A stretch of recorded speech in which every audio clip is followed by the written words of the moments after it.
Hello there, my friend. Hey, buddy. Good morning. Good Ch- morning. Cheers. Here's to Cheers. another successful game session. That it felt like a good one on my side of the table. I had a blast once I remembered that I left my character sheet on my desk at home and had to go back and get it. Yes, I'm that player. Well, how did I not take a picture of that character sheet? I'm searching through my phone. I'm like, because I always take pictures of my character sheets just in case I do exactly that, and then at least I Mhm. have a virtual copy that I can copy down. But so I did that for sure this time. So handy player tip: take a picture of your character sheet because you're probably not going to forget your phone. You know. And we did character creation together at the table because it is super fun in Dolmenwood. And then you joined us like after session 0. You joined the group, so you kind of hit the ground running. So I bet that was part of it too. You made a character and then Nah, immediately started playing that character. it So was yeah, that's true. I mean, I should have done it after I created the character, but we were adding stuff to the inventory and things. But mm. that's no excuse. The excuse was that I have too many characters. So like I played Evil Spelljammer the night before, and I Mhm. brought my Spelljammer folder and not this one. So now I have a separate entity for that. So just a physical book that I Nice. write down all my stuff in. So yeah, but it's cool. You're right. The thing about Dolmenwood, and that's what we're doing this series about on both our channels. These discussions is kind of like I call it like a debriefing after the Mm. episode, but also it's an ongoing study of Dolmenwood. Like, is it cool? Is it worth it? Is it too clunky? Is it too, what do we like and what we dislike about it? And so far, I love the richness. Your descriptions are amazing. Mm. Uh, Thank you. yeah, and here's something for you guys. If you ever get to play uh, with Ryan as the DM. So yesterday morning, I get around 10 o'clock, I get this text, and yeah, it's awesome. I love it. So I'm gonna read it if that's okay with you. Yeah, absolutely. Oh, it was 9 a.m. So an otherworldly beautiful woman with icy blue eyes visits Squire Clued, which is my character's name, Clued, in a dream. She stands beside a ring of standing stones, pointing to a grassy mound sealed with a stone. Quote, the ring inside will open the way below. Bear it through the doorway and you can reach me. Unquote. As you awaken, little seems more enticing than reaching her. To which I replied, how did you know what I dreamt last night? You know, those icy blue women. And you replied, I'm in your head, baby. So That thank God my wife sounds doesn't like me. check my phone. You're like, wait a minute, Who's this what's guy? what's going on here? Yeah. I thought you were just playing D&D.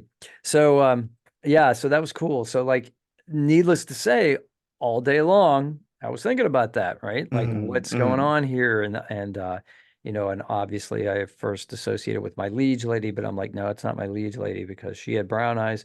And then it was just really cool. But that kind of immersiveness, that's the kind of thing that is awesome you can do with an ongoing campaign that mhm. you just don't get with D&D one shot like Adventure League stuff, which is what I do a lot of. So Mm. yeah, really cool. Thank you for that.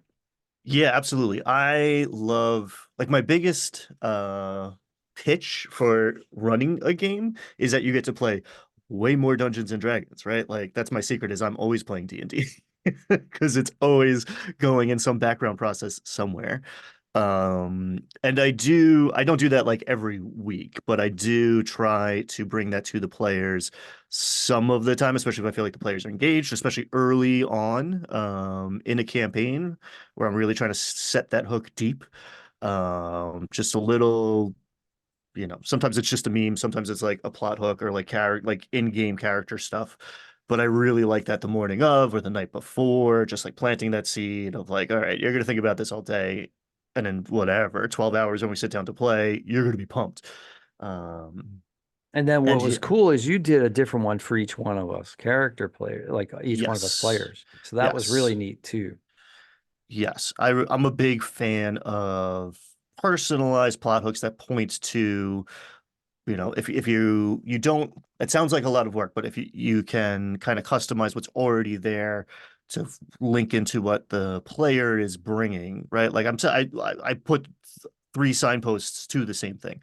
Because, and we talked about this on our last debrief, I threw you and a couple other 5e players who are used to, I mean, especially you coming from Adventurers League, and you got a one shot, and like we got to get start to finish. We got 3 hours. I might never see these people again. Right. But even running long campaigns, if you're running a published adventure, there is a fairly linear progression of things. I try to bring a lot of sandboxy, open worldness to all of my games. And what attracted me to Dolmenwood, it is so that all the time. Wide open, there's 1,000 directions. Oh, there's And so many what choices. In fact, there's so many choices. It's there's so many choices. yeah.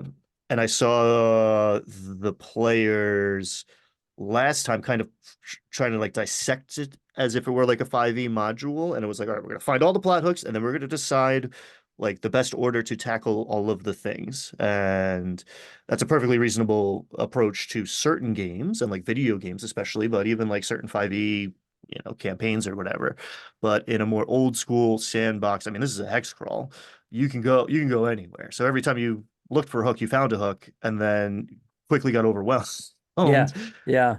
Well, that was good that you gave us that direction because you're right. In certain games that are even video games that are sandboxy, like my favorite's Fallout New Vegas, that's kind of relevant again because of the TV series. But you can go in any direction, but you'll die.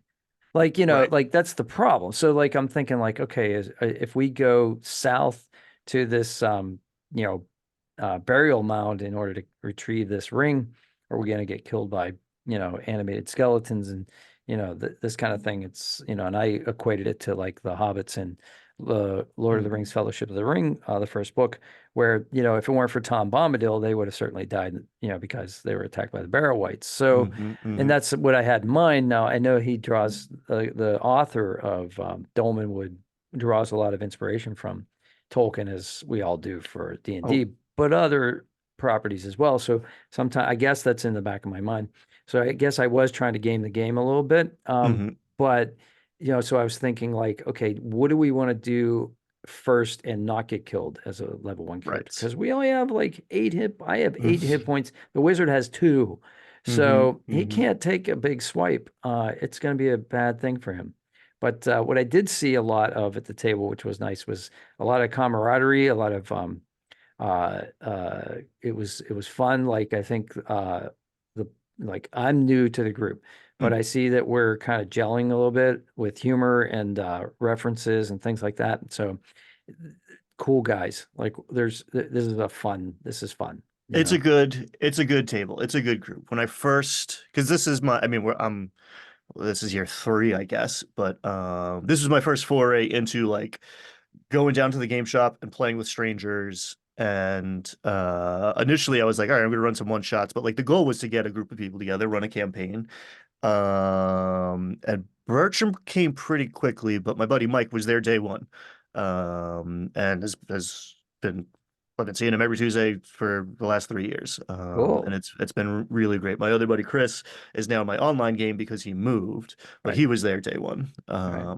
So it was very successful. There were some rocky moments. There was definitely This was the first time I had to ask a player not to continue uh, joining us. I had that experience for the first time, and I don't know. the second time, and the third time. Oh wow. Yeah, I mean, you get what you get, but that's Oh, percentage did wise, you it's have like very an small. open call? Like, did you throw something on the Discord and say like, "Hey, I'm running this thing. We need one more," kind of thing? Or, Yes, oh, yes, okay. So you were kind of yes. interviewing people as you I go. ca- Yeah, I cast a very wide net, and it's like trial yeah, and error and yeah. things, and Hmm. whatever. People have different priorities and different.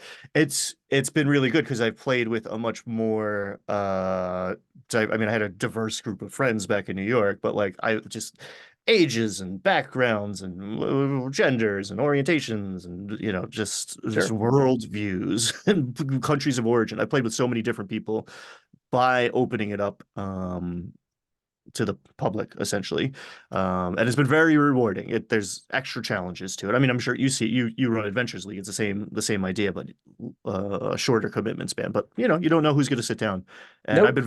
been very lucky. Yeah. And Well, like you attracts do. like You do get those like international experiences. I just talked to a dude at length, Marco Fossati, and then I interviewed him on the channel. He was, and I met him through a Facebook group, and Mm, I'm on Facebook like this much.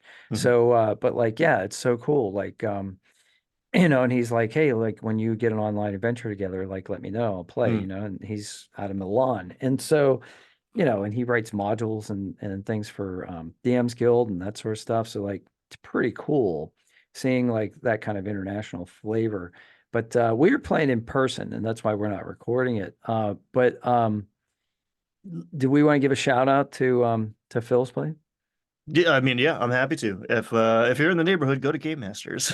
Yeah, so if you check out gamemasterspgh.com, then you'll find out all about Phil, who's like this amazing dude that runs this game store. And, you know, um, one of the cool things about him is he's always laughing. Like he just like is just Mhm. the funniest guy and always, just upbeat and there's everything's there. Like there's lots of D&D, but there's all kinds of other stuff too, like card games and that type of stuff and board games.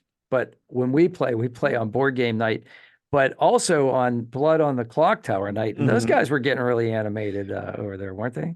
It's been cool to watch that grow. Once Mhm. in a while, I get curmudgeonly and like, ah, you kids get off my lawn. I'm trying to narrate a fantasy wonderland here.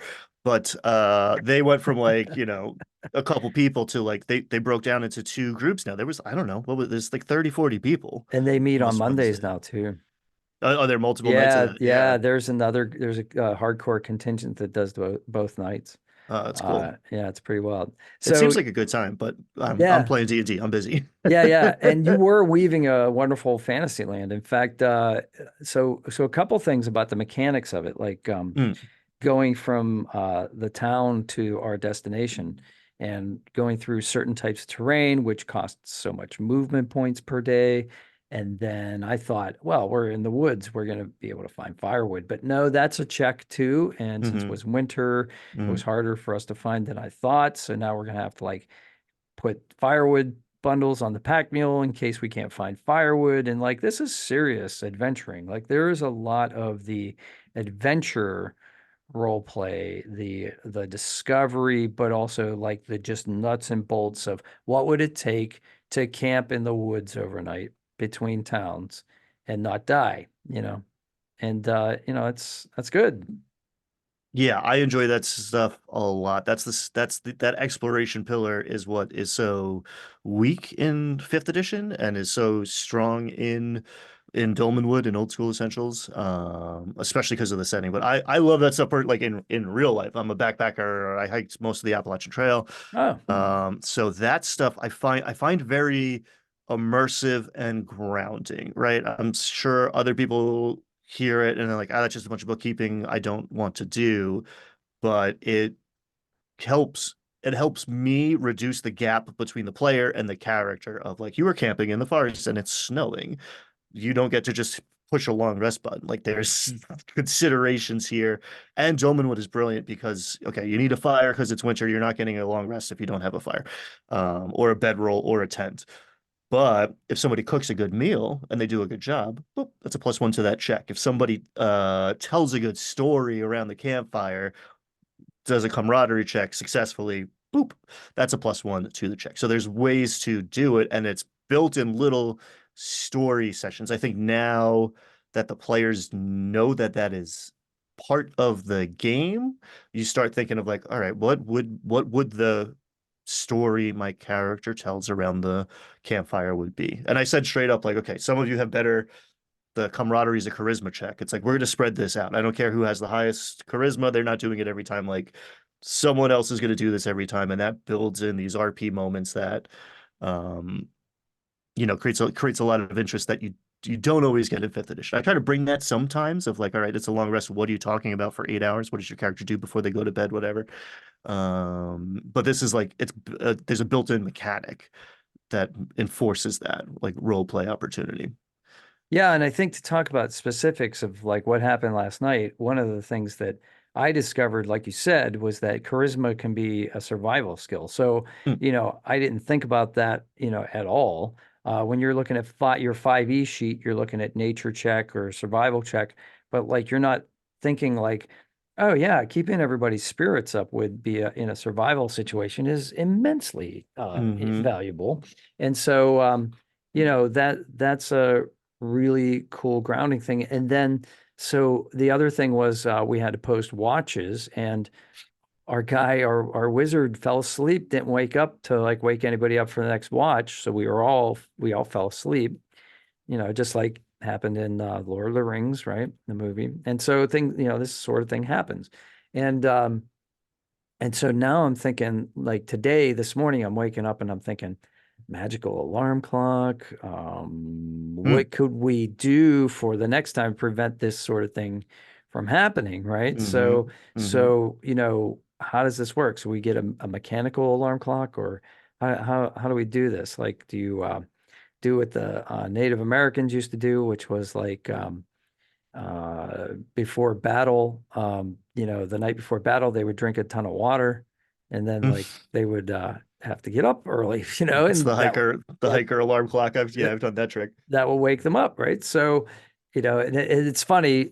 This is take it for what this is. It's a Simpsons joke, okay, and it's from like about 20 years ago. So That's when it was good.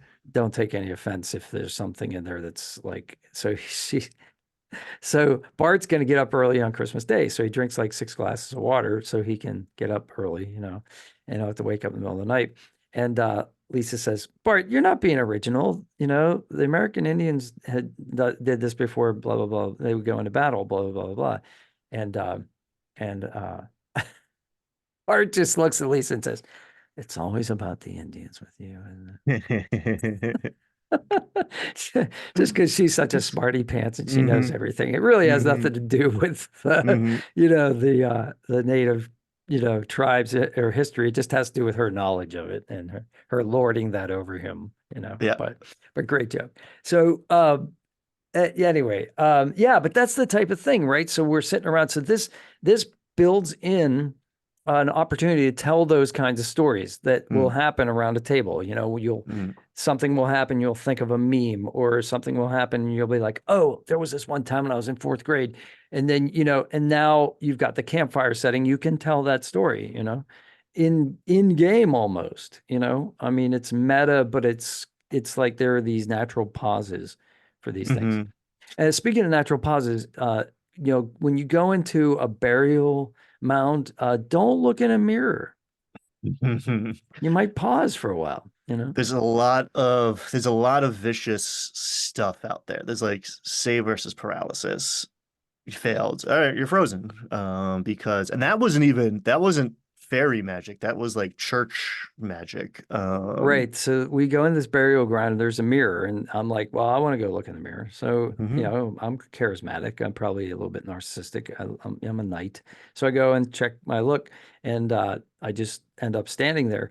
And then the other two are, trying to figure out how to unfreeze me. And I'm like, at first, I'm like, oh, wait, dude, you're frozen. You can't say anything. So like, Mm. I'm just like sitting there, like, looking at the manual, just like trying to veg out while these guys solve the problem. I'm interested in how they're going to solve the problem, but I can't in game. I can't give them any clues. So why would I sit there as a player at the table and say anything? You know, I was just And trying because at first I did, and then I'm like, wait, it's not your problem to solve. You right, know, right. Which can be nerve-wracking, but as an experience, man, like that's I'm not going to uh forget not to look in mirrors now. right, right. And that one of the cures for that was sunlight. So they kind of stumbled on that because they like tried a bunch of things and then like abandoned ship. They're like, all right, we can't actually they were gonna smoke a pipe. There's a pipe leaf mechanic in the game. It's an optional rule, but I jumped at the chances. Like, yes, we're using this one. You can smoke a pipe, and there's a D20 table with 20 varieties of these different herbs that you can pack a bowl with and have different Yeah. experiences with. But you can sit in quiet contemplation for an hour and make a check, intelligence, I believe. And if that check is successful, the game master, the referee, can provide a clue. So there's a built-in way, like, oh, if you sit and think about this, maybe I will help you out. But I just love the idea of like sitting there and smoking a pipe and being like, all right, what are we gonna do with this? It's so, Mm. I don't know, Organic. organic and flavorful. It's like right on the tone. Um, you know, Well, it's yeah, it's funny you mentioned that because we had an encounter because we fell asleep at our mm, and did not have a watch at our first campfire. And so we had this encounter with this giant snail and mm, three goblins like riding the snail partying and they're like drinking this liquid. And so the fighter goes up and Bertrand, he wants to go and now I'm trying to think of his character's name, Alfred. And he's trying to he wants whatever's in the bottle. So hmm. so he wants to buy it. They're like, "We'll sell it to you." So he buys it and then they steal something from him, which was really cool too because they replace it with an illusory um version of it itself, which And they got his crossbow. yeah, They got his crossbow, and that's not cool. I was like, what's in your backpack? And he's like, I'm not wearing my backpack. Yeah. And I don't know.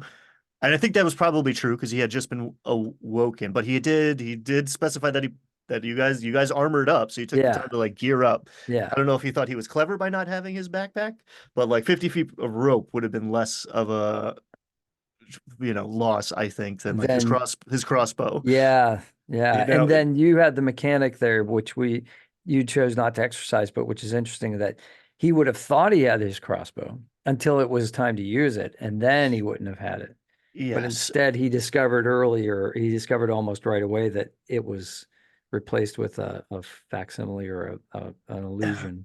And part Yeah. of that is faith in the player, right? Like the player knows, the character still doesn't. And like I'll allow you to make that decision not to metagame.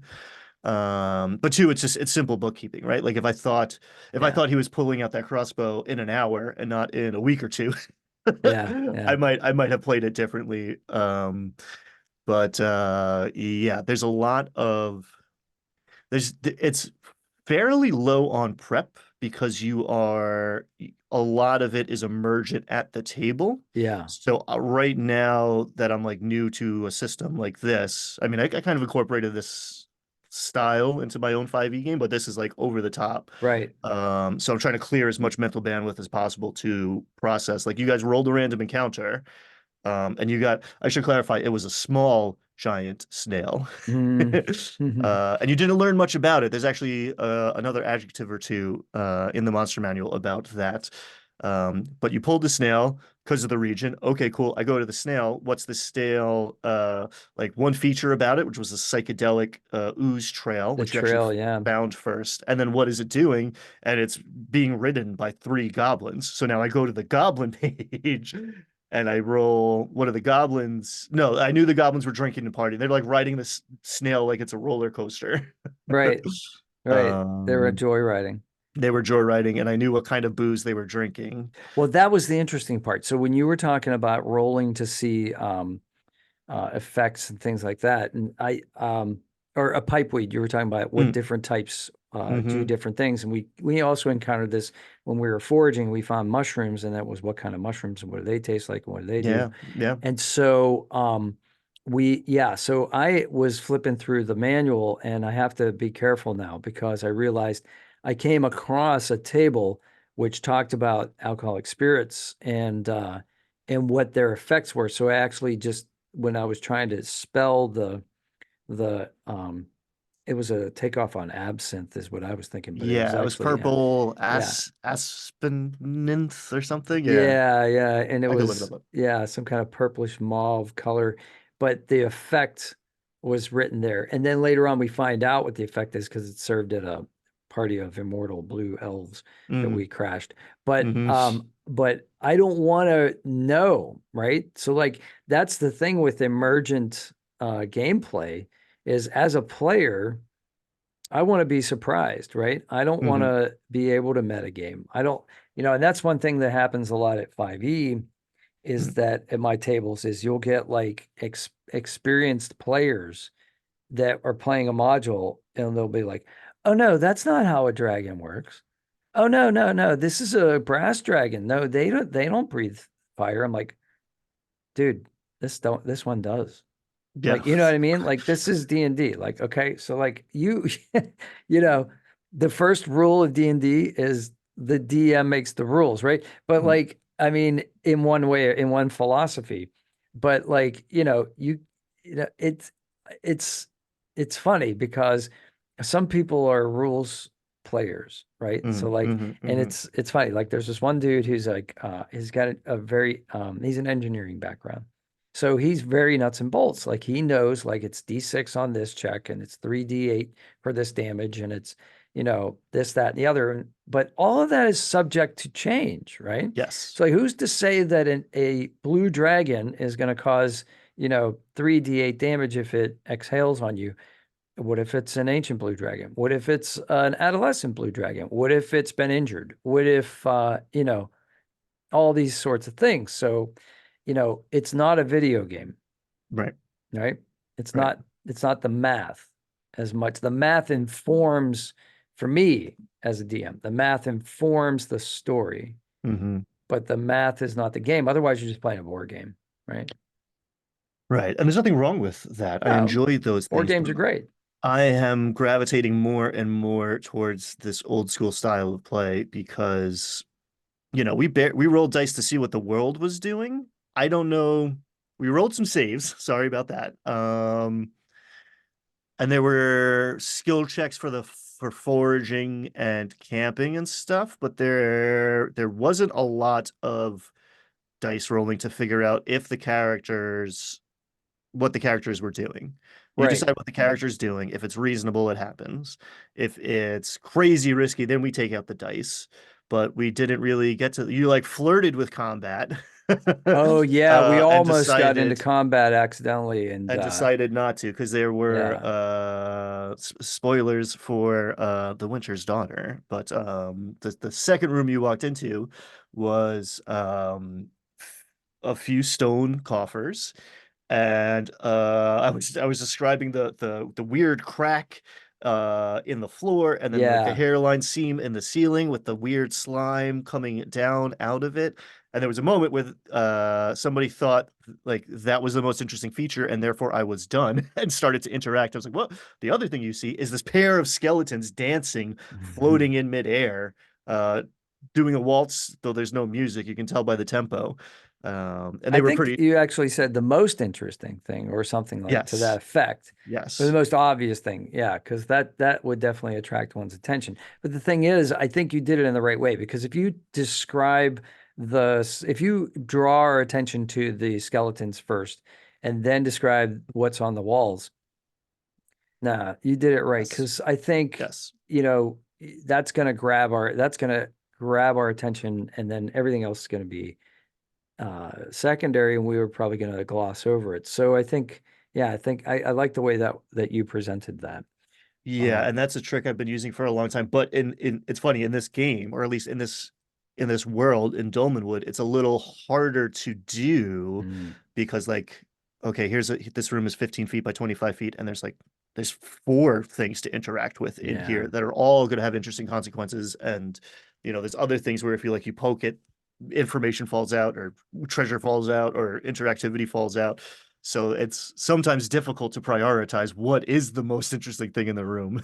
Well, we were even talking about that meta game. We were talking about descriptors and in what order they come in before a noun in English. So, that's kind of the same thing it's related in a way because Mhm. is it size is the size of the room most important? Not, I mean, it could be important, especially if you get into combat. Uh, or this is the spacing between this, or how many sarcophagi are in this room important? Is the material it's made out of important?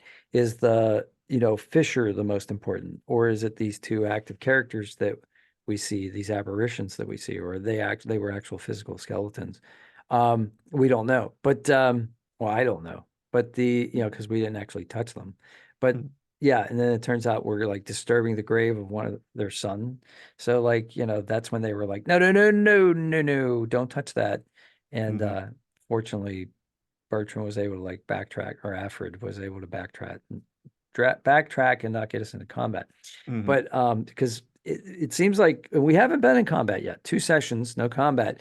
But that's because we've been warned that combat is like kind of the issue of last resort. It's deadly, Mhm. just like in real life. You don't just walk up to somebody on the street, smack some stranger in the face. Not like in 5e where you're a murder hobo and you just walk around and do whatever you want because you're a superhero. Like we're like, tiny little fragile characters that are trying to figure out how to negotiate this hostile world. Yeah, yeah, you're people. And again, that for me that helps the immersion. I like low level 5e. I like that idea of like I'm not there's consequences to my actions. I'm a person. It's easier for me to see myself as, it's just me walking around. I happen to have armor and a sword or the ability to cast the sleep or ion stone or something, but the world is real and dangerous. And yeah, in fifth edition they talk about, you know, some people frame it as this. In fifth edition, combat is like a sport, and in Yeah. old school, combat is war. And if you haven't sacked the field, if you haven't like tactically assessed what your options are, if you haven't gained some sort of advantage from positioning or timing, surprise, or figured out like the enemy's weakness or something, like it's not a guarantee. It comes to blows, you might lose. It's not a Mm. guaranteed like in fifth edition, you pretty much know right away. It's like, okay, I got this. Even Yeah. if it is a dragon, they're like, if you're rested, you have the resources and it's in front of you, you can probably take it. In a medieval fantasy land where you stepped into fairy without even realizing it at first. Like you stepped through a doorway and you were in literally a different dimension, a different world. And it's like, Yeah, okay, and the rules are different here. In Dolmenwood, death is death. It's not 5e where you get three saves Yep. and then there's resurrection.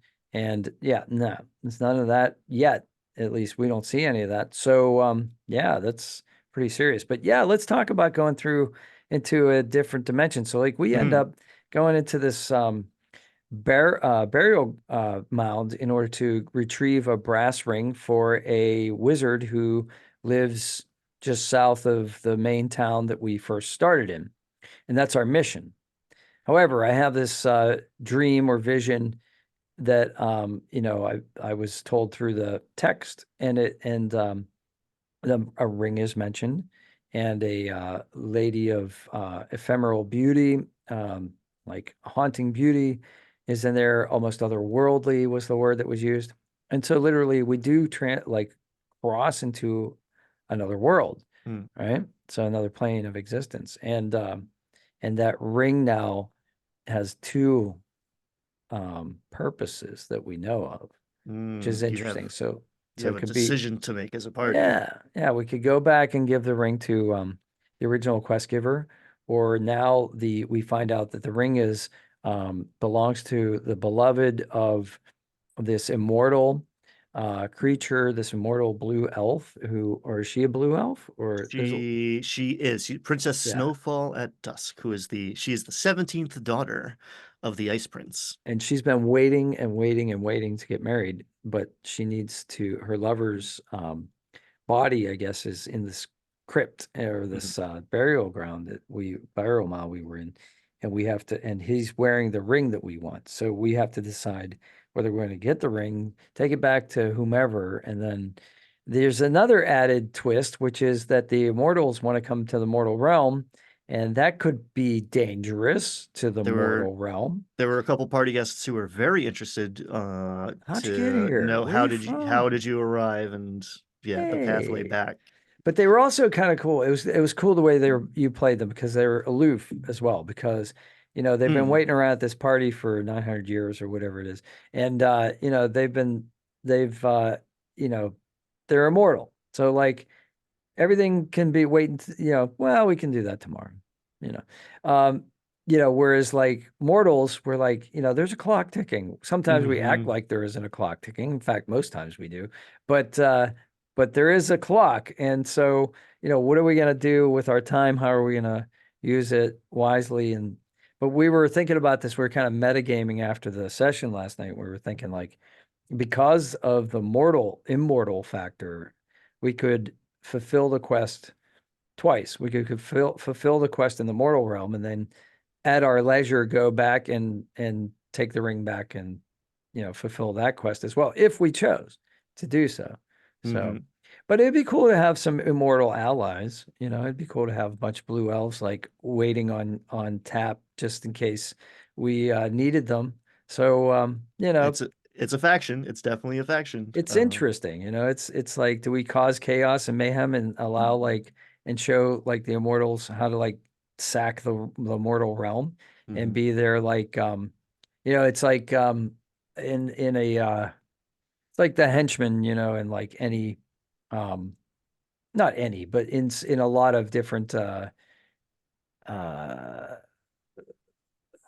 situations where you have like an evil versus good thing. It's like, why is the henchman helping the evil person? Right? Mhm. Because Mhm. they're going to be they're being tempted with being part of the power elite when the new order arrives, right? Right.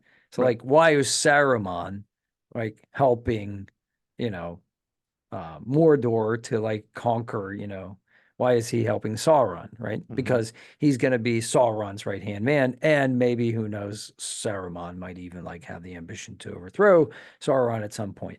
But that has to be there. That logic has to be there. Otherwise, why would you help this evil person, right? Mhm. So, Mhm. not saying that the elves are evil. I'm just saying like they're probably not. Most of the mortal realm probably doesn't want this to happen. They are forces of chaos, right? And there's no Yeah. there's no good and evil, but there's law and chaos here.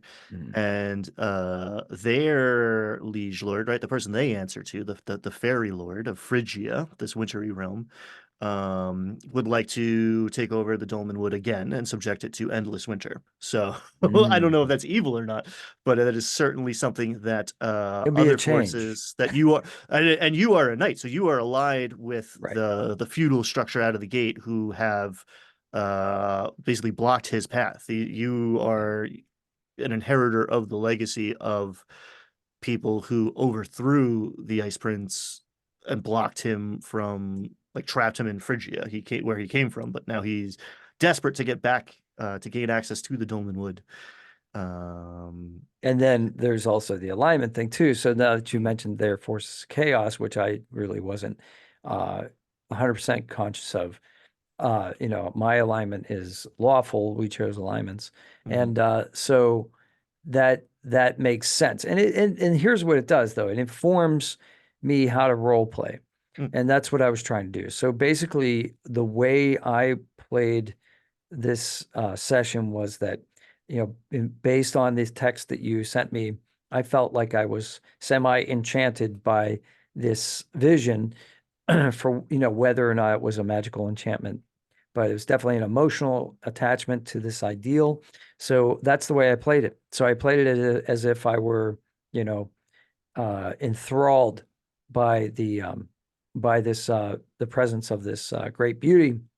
And so, you know, that's why like the alignment system is awesome, mm. because it can inform you as to your base natural state at rest, maybe like your resting heart rate or or what your normal breathing is like. But that doesn't mean it can't be modified by situations at all. I mean, that's the way I always interpret it, is like it can be flexible, you know? And you're a courtly knight, and she's a maiden in need, right? She's the fairest maiden you've ever done seen, and she is in need. I mean, she's a fairy princess trapped in a tower, Right.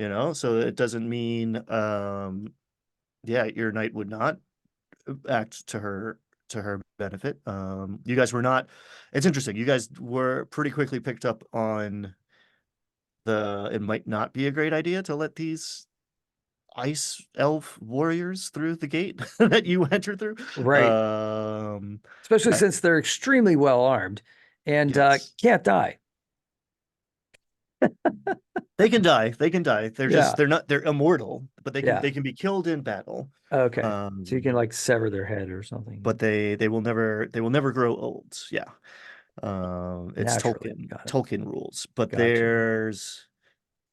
there's nothing saying that you could ally yourselves with the Ice Prince. You could, pledge fealty and help the elves take over the Dolmenwood, and I would have to, decide what that means. But Mm. I would also have to decide what it means if you defeat his forces. Like Hmm. you have options, and it's a perfectly calibrated. Oh, it's not perfectly calibrated because it shouldn't be, but it's a full of potential energy of all these different factions vying for different goals. overlapping interests and conflicting interests, and you come in and can tip the scales. And yeah, you That's have. really the appeal, I think, is that we're going to have a lasting effect on this. Hmm, hmm. And no two playthroughs would ever be the same, you Yeah, know? already it's diverged from, Yeah. what if we started over, it would be different already. Um, I would say one thing. So going into it last week, I presented you with a ton of options. Like, here's this big open world. You kicked over stones until you were overwhelmed. This time, I decided to step on the gas a little bit as the game master and just kind of like push a little direction, which I wouldn't do. I'm not going to do going forward, I think, now that we understand stuff. But Yeah. we spent a few hours in town, and I was like, all right, we're going to explore, and then we're going to go into a dungeon, and we're going to experience all of the elements of gameplay. We're going to explore this like rule set. We're going to explore this game more in the process. Nice. And it felt good. It felt like it worked out. I gave everybody an additional hook that all pointed at the same thing. Um, but I saw some decision making or potential decision making, some like calculus, that kind of underestimated potential consequences. I think there's Ah, you see the possibility, and that not just like you specifically, just like in the conversation, and it was corrected for some of the time, but I think originally you guys bounced off this quest and we're going for other quests because the financial reward was so much. You judged uh the difficulty based on this like fantasy economy that is clearly busted. right. And there's Right. no and like, okay, here this is worth 1,000 points, this is worth a bottle of wine. It's like, oh, the bottle of wine thing will be easier. And that's not necessarily the case. I think Right. there's a lot of entangled things like, oh, we could take this guy. It's like this guy's got 20 friends and his uncle owns where you're sleeping, and there's like all sorts of consequences that will ripple through the home base. And I'm not saying you can't do Mm, that or shouldn't mm-hmm. do that. Mm-hmm. It would be very interesting to do, and it's definitely on the table. I would love to enact it, but the idea like, oh, this is difficult and this is easy, based on a set of assumptions that don't apply to Yeah. this game. Well, that's anything. Okay. So when you Yeah. start anything, you're going to have uh, um, incorrectly weighted um, Hmm. because you only have a very small sample size, right? Right. So like Right. if I meet someone and they say, "What do you do for a living?" And that's a hard question for me because I do like 8 things to make money, and like a lot of people do now. Hmm. And so, if I tell them I go to the zoo and take pictures of animals, that's always I'm gonna be giraffe boy to them. You know what I mean? Like the that's gonna be in their mind because they have a Hmm. very small sample of what I do. And Hmm. so that's what they're gonna remember because it's unusual and it compartmentalizes me in their mind and it's an organizational thing. It's just the way humans are, right? Yeah. So Yeah. when we think like, okay, there's this dude and he wants and he's kind of a racist and we don't really like him, so we're gonna take him out for moral reasons and because it's close and it's convenient. Hmm. But as you say, we're going to upset the southern half of the town if we do this, because there are relationships and there are, familial relationships and things going on. And in a way, he's doing what he thinks is right, even though he's not like an all-inclusive kind of guy. In his way, he thinks he's defending the town. Hmm. So, but the captain of the watch thinks that he doesn't need any help defending the town. And this is a abrogation of his jurisdiction. And we don't even know if it's because of the fact that he doesn't like non-human races. We just know that the captain just says, "Hey, we don't need any vigilantes around here, right?" So there's that. So we're judging from 21st century value systems based on a fantasy world that probably has not much to do with that. I mean, it does. That's valid. And like Yeah. that's not. It's only human, right? You're going to bring in your own assumptions every time, right? And if it was, and again, I am also only human. I am imperfect. But if I had seen it as primarily like this guy's got to go because I hate him and my character would hate him, and like it's over. Like we're gonna get this guy. On site, Then as I yeah, was told then when I played Clock Tower. I would not have I wouldn't have intervened, right? There's a question of like these are the choices Yeah. that are difficult. Like, do you let the players learn the hard way, right? That's one way. Like, did you find out that like, oh, this isn't a level appropriate quest and this is maybe not, or like I haven't thought out the network of conclusions that might come from this. Or do you come out and tell people? So like I intervene at the game level when I feel like people are playing more of the game, especially when I'm trying to get it in. I'm trying to push down the metagaming and get more immersion Hmm. early on. And it's a new system. It's only natural that you're thinking in the game mechanics terms, like what's the smartest thing for me to do, because I've Hmm. never played this game before. Hmm. um but I did decide to step in based on our conversation last week, basically, of like, okay, this is a new system and we're trying to figure it out. And I think some of the decisions were made based on for above the table reasons, not in-game reasons. Yeah. So I was like, okay, we're gonna explore. We're going to do the dungeon. This is actually a level appropriate task, and you could do it. And again, we don't, I don't know if we're gonna be playing this campaign or this system for, you know, months and years. So I want to get all of the pegs checked off quickly Yeah, so then you let's do the decide fun like, stuff, right? And yeah. that's the other thing, like that's what informs me with 5e a lot now is I've gone from the point where I'm trying to run a completely 100% letter perfect accurate version of this module. Mm, And is that what I'm doing here?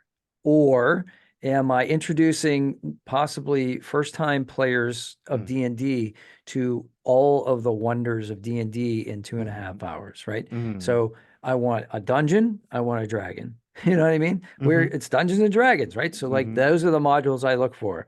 I want these guys to and gals to figure that, to find this and understand that this is the tip of a very large iceberg, but I want it to be a very interesting tip, you know.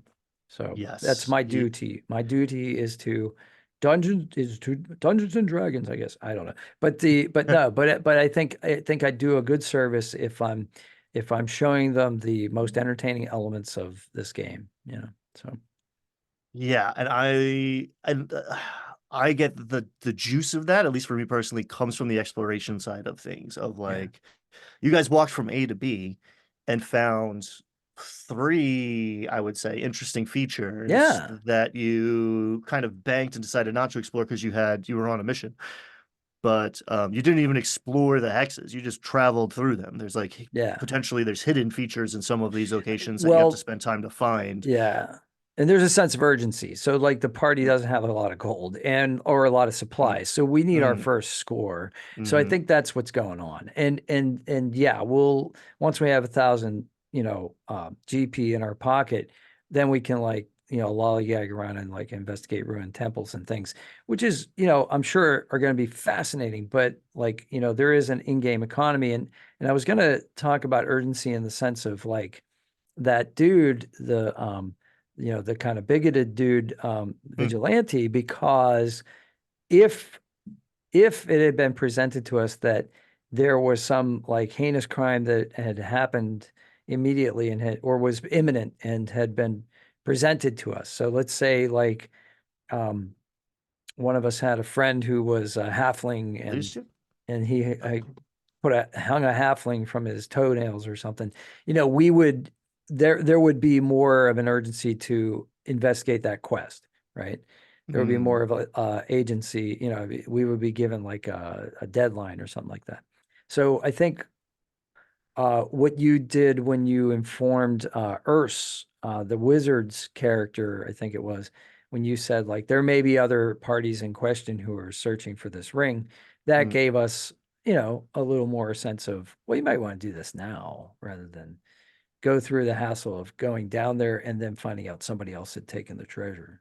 So mm-hmm, mm-hmm, so that was a little bit there too. But I think, and that's the type of thing a DM can do, right? So a DM can present a sandbox and then instead of a railroad, just put a little carrot out there and then sometimes a little bit of a stick too. Like here's the clock, the clock is ticking kind of thing. right, So right.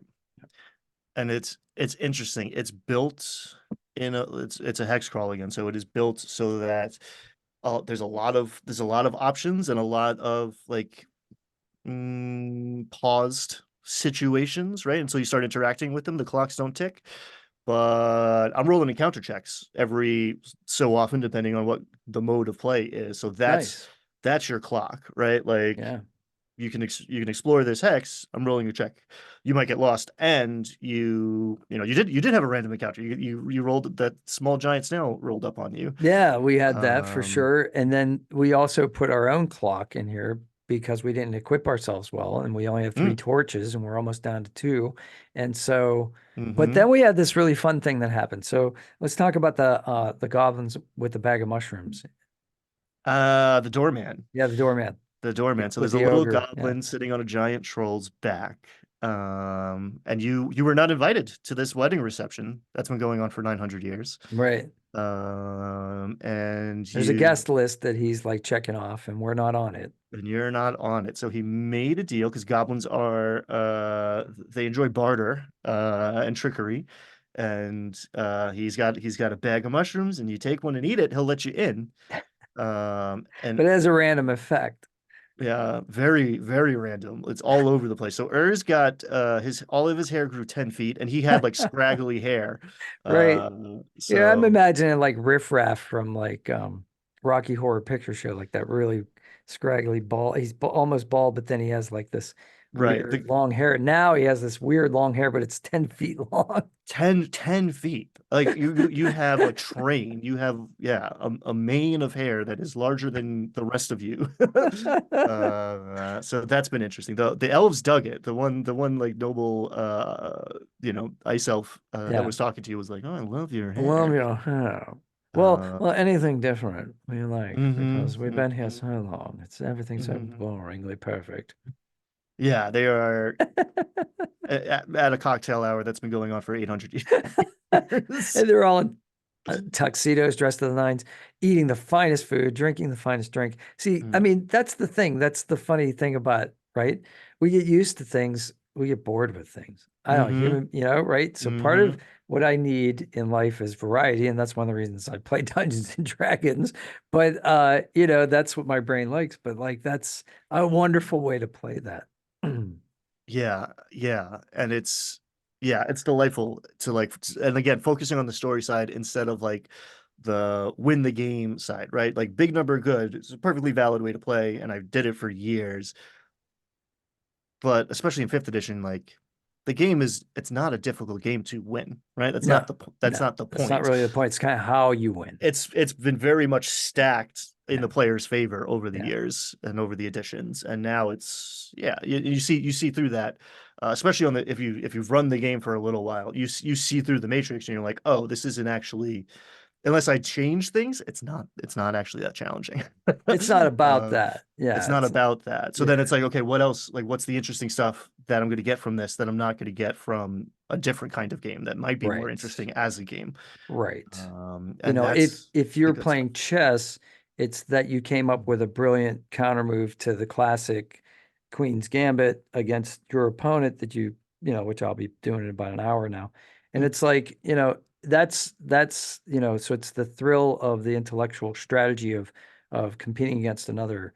If it's if but what D&D is it's for me, it's remembering those story moments, right? mhm, Remembering meeting the Ice Queen, the Ice Maiden, remember that quip about, you know, the hair, and then remembering the mushroom thing. So mm, he got the long hair, and then mhm, a possible solution to our torch problem came along mhm. because the fighter he gets to eat a mushroom, and then what happened to him? He's got like headlight eyes. He's Cyclops basically. He's emitting gold light for 30 feet out of his eyes, which I'm sure there's drawbacks at some point, but right now that seems like a great thing Imagine for like trying to sleep at dungeoneering. night. We're gonna have to give him some sunglasses or goggles or something. Mm-hmm. So yeah, and then I got lucky. I rolled a 7 on a 12-sided die, and then I had to roll again for like a For 6-sided die or something. which ability score got a +1 to it. Yeah, and I got a +1 in Dex. So now this character is better than any character I've had in ages. And Yeah. definitely it's the only Dolmenwood character I've had, but he's got an 18 out of 18 strength, 12 intelligence, 12 wisdom, now a 16 dexterity, 15 constitution, and a 13 charisma. So the dude's like stacked. Stacked. Yeah, pretty Unfortunately, amazing. yeah, unfortunately, it doesn't mean as much. No, and he could still could die at any Yeah. moment. So like, don't get too attached, but definitely an interesting character for right now. So Yeah, and it's all those little details. Like I eat the fruit. It's like, all right, we'll make a save to see if you ever enjoy another bite of food that isn't from fairy. Oh, okay, you made a save. right. You're good. Well, this is a problem. I mean, Here's what it tastes like like. if you're used to eating hot dogs and then like somebody offers you beef and then Mm, you're never gonna you're gonna eat a hot dog with disappointment for the rest of your life. You're like, I remember that one time I had that amazing beef, and now I got to eat this crap.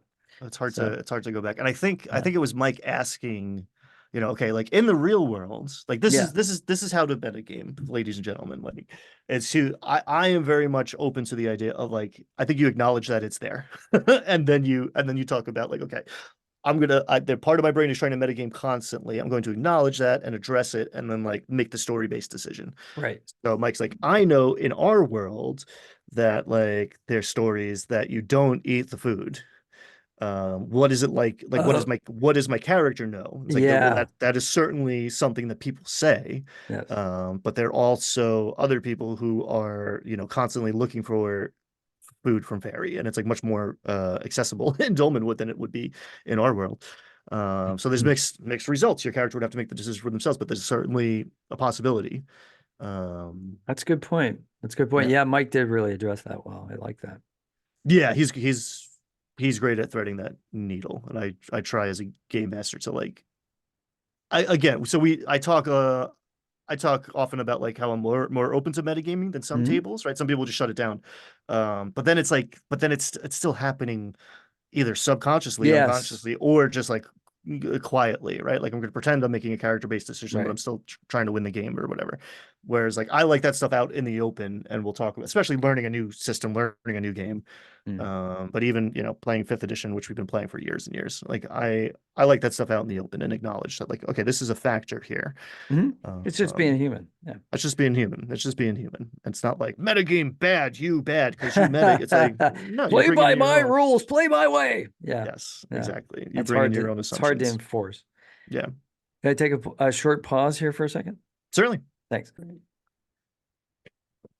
Yeah, so that was session 2 of our Dolmenwood campaign. So far, so good. Yeah, learned a lot. Visited another realm. Everybody survived. Um, Everybody survived. Yeah, but we did like actually print up new character sheets. I'm gonna go through. In fact, I think well, I'm gonna announce this, so I'm gonna do it. That's what I do now. I tell people I'm mm, gonna do something and then I have to do it. So I'm gonna hmm make a character online and I'm gonna show I'll just probably put the camera over my head and make the rolls and stuff and create a character so people can understand how fun this process of creating Dolmenwood character is. it is awesome, and it packs in so much flavor right out of the gate. Like it tells you what kind of game you are playing. Yes. Um, Yes. on And by what is not included and by what is included. It's so good. the way we did it, well, the way I did it, was that you just said, here, roll this kind of die. And then Mm, you told me the result. So mm, I didn't even really look, I haven't looked at any of the tables. So I don't mm. know what the possibilities are. It was just like, and you have a dagger and you have a lance instead of a sword. So I'm carrying this 10-foot long lance around with me. So that's fun, And that's the kind of thing you can only do once, or you can only do in the beginning, right? You can right? only if I don't show you the table, then you're just like getting results, and you don't know what you have nothing to compare it to. It's in a Yeah, vacuum. You don't know what you're missing. You're not like, oh, yeah. I wish I got that. It's just like, oh, every little thing's a little present, versus like looking at the page and being like, oh, I hope it's a 7. Ah, it's a 12. Um, Exactly that, and also like optimizing your character for, and you know what I mean? Like, mm, because now I have to make the decision, do I try to sell this lance and get a short sword or, and how much does that cost? And like, I needed a ranged weapon and I can't afford any. So I end up with a sling, and now I'm walking around looking at the ground looking for sling stones. So, it adds another dynamic to the game. I mean, that's the great thing about this realism that's fantasy realism, but like, it's a mixture of both. It's really cool. Yeah, and I think I would have start if because it's winter, I think it's harder to do everything because it's winter, which is I love, is great, like realism for the game. But I think I would have funded the party just a little bit more because I think that tripped you guys up a little bit too. It's like, well, I have 7 gold is my life savings, and this guy's gonna give me 2,000. That must be crazy. That's just like, well, actually, you divide that by the 3 players at the table, and that's not even halfway to level 2, guys. Like you need Yeah, gold. yeah, So yeah, the, yeah, the the economics are always like you kind of have to squint. You can't look too closely at. right, right. No, I mean that's yeah, in-game economics are hard. I just Mhm, had a player last night or 2 nights ago. We were doing a Spelljammer campaign, but she's an avid Baldur's Gate 3 player, and mm, she's like, "Yeah, why does food cost so much and healing potions don't?" mm, And then one of the other players said, "Well, maybe because the reagents or ingredients you need to gather for healing potions are, you know, here's some elderflower, here's some, this, that, and the other. You can just pick it. And then, growing food and raising cattle and sheep, like that takes a long time. So this stuff mhm. is expensive. And Yeah, Goodberry takes 6 seconds. right, Mutton takes 6 months. right, exactly his point. So it Yeah. was like, it's a really good argument. So if you're in a high magic society, Mm. real food probably costs more. So, or at least that's it's a possible explanation, which I thought was interesting. So, yeah, Yeah, love it. Looking forward to next week for sure. yeah, me too. Anything you're like looking Oh, for or right. So worried that's the about or other thing like I was thinking is that informing the DM. So like as a player character, it's pretty much, I mean, it's a really great idea to inform your DM. Like I'm on the lookout for sling stones. I'm on the lookout oh, for a cloak. Like my character in Spelljammer is an astral elf and he wants a cloak of stars. mm, Uh, number one, because it would look really cool. But number two, because you can cast magic missile if you pull one of the stars off and like, and then you don't have to have that in your spell book or your repertoire. You can just have it as a part of this magical item. So mm. yeah, so I'll have to think about what my character is looking for. Um, and let you know like what some shorter and some longer range goals are.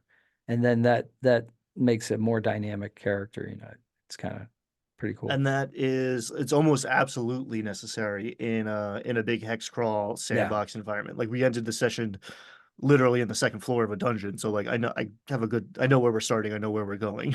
Right. Right. But I ended the first session being like, okay, tell me what's up because I'm gonna prep it because you can go five directions and Yeah. well, I can prepare 5 things poorly or one thing well. Right. Right. Well, I think, this character Clued is definitely looking for a decent ranged weapon of some kind. Mm, So mm, there's that. He's probably looking for like something that's doesn't require him to like reposition his this 10-foot long pole in order to like get through doorways and things. So probably some kind of decent sword, he'd probably be after yeah, a lance in is the a short is a term. great thing to have as long as you're on a horse. Yeah, and You, I don't even have a horse. We have a mule, you scraped everything together that you had to buy a mule named between the 3 of Cash. you. So if he's still outside of the burial mound waiting for us, we don't even know Hmm. if that's this, if he's still there. So yeah, but I will yeah, say, in your time, he was there an hour ago. right. When you go to Ferry, time Who doesn't knows? necessarily progress the same way. Yeah, who knows? And Yeah. then how long has anybody come along? I mean, there was a uh animal sacrifice going on the altar outside the thing, so who knows Mhm, how long that mhm. thing's going to be Yeah, the druid are up to some unattended. interesting things outside. And then there's like, these owls, kind of like nanny cams. They're like Mm-hmm. looking around, like Mm-hmm. spying on us. So Mm-hmm. who knows what's going to happen next? And then there's animal encounters. So like there could be a bear could come along, and that poor animal is tied to a tree. What's it going to Mm-hmm. do? Mm-hmm. Die, Mm-hmm. you know. Mm-hmm. It's not going to be able to get away. So yeah, all kinds of stuff can happen. So it's kind of interesting. I mean, it's really interesting. But yeah, those are the two like practical things that I think my character would want. But I think he wants that mirror for sure. He knows that mirror is worth some money. Mm-hmm. And then and it's magical, and he's pretty sure that wizard would be interested in. Although he's like a little bit leery of magics, like he Mm-hmm. doesn't control magics, and he would be, you know, I think he would be more comfortable with things that he understands and can control, especially being like excellent at like certain things like strength, now dexterity, Mm-hmm. uh, and then a little bit of charisma. I think he would be a kind of character that would not be comfortable with things outside of his control. So yeah, Mm-hmm. so that's an interesting. I think that's what how I'm gonna play him. I like it. Yeah. So yeah, so those are some ideas to inform you a little bit, I guess. And if I think of more, I'll let you know. Awesome. Appreciate it. Cool. Yeah, good times. This was fun too. I like this little debrief decompression sesh after the game. Yeah, Yeah, I good. think it solidifies the ideas and concepts in my mind, and I think I hope it's good for those who are watching if they're investigating Dolmenwood or if they have any experience with it. Send us some comments. Let us know what you think about it because, we're fresh to it, so we want to get some more ideas and we want to get the word out there because this is a really awesome universe and should It's the support best. creative people. Yep.